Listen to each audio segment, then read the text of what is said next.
క్రీస్తునందు ప్రియమైన దేవుని బిడ్డలారా, ఈనాటి దేవుని సందేశం.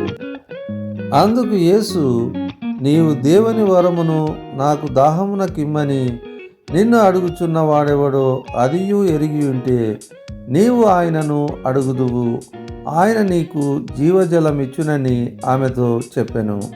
అప్పుడు ఆ స్త్రీ, అయ్యా, ఈ బావి లోతైనది, చేదుకొనుటకు నీకేమీయూ లేదే, ఆ జీవజలము ఎలాగు నీకు దొరుకును?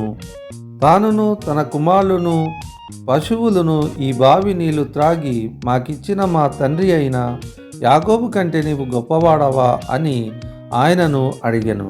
అందుకు యేసు, ఈ నీళ్లు త్రాగు ప్రతివాడును మరల దప్పిగొనును, నేనిచ్చు నీళ్లు త్రాగు వాడెప్పుడును దప్పిగొనడు. నేను వానికి ఇచ్చు నీళ్లు నిత్య జీవమునకై వానిలో ఊరడి నీటి బుగ్గగా ఉండునని ఆమెతో చెప్పెను. యోహాను సువార్త 4వ అధ్యాయము 10 నుండి 14 వచనములు. చిన్న ప్రార్థన చేసుకుందాం. కనికరం గల మా తండ్రి, ఈ యొక్క పరిశుద్ధ దినమందు చదవబడినటువంటి వాక్య భాగంలోని సత్యాలను తెలుసుకునేలాగున మాకు ఆత్మీయ జ్ఞానం అనుగ్రహించవలనని, వాటిని గైకొని మిమ్మల్ని మహింపరచు కృపను మాకు ప్రసాదింప చేయవలనని యేసుక్రీస్తు వారి దివ్యనామముననే ప్రార్థించి వేడుకొనుచున్నాము తండ్రి, ఆమెన్.